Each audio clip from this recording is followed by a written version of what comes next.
I'm Mike Gilbert. I'm a development manager with Renew. I was the project manager for the Hope Village master plan. The master plan covers an area from Hope Street in the city centre out to the A53, down to Clough Street. But its prime concern is the area between Hope Street and Marsh Street. And that's to try and create a city centre living opportunity for those people who actually want to live in the city centre.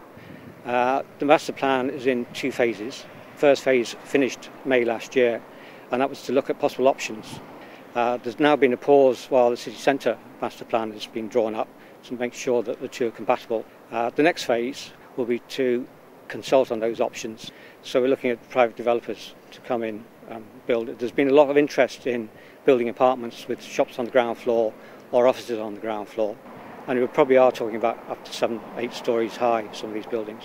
Initially, I think there'll be people, couples or single people, young people who want to live in the city centre, business people who might have businesses in the city centre, and some of those might be here just for during the week and away at weekends. And one of the problems the master plan has to resolve is how we separate the nightlife from the residential areas, so people aren't disturbed at night.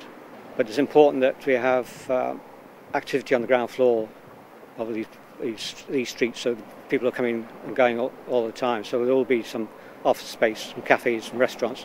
One of the problems we have with Hope Street is that there's a lot of small shops which seem to thrive fairly well, and there's obviously a demand for shops of that size and that scale.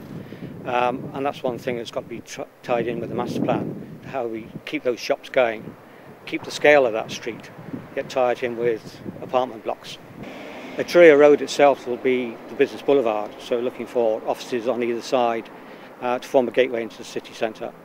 But as you get away from the city centre, there'll be an opportunity for family homes, and then opening a green route through from city centre to the Festival Park.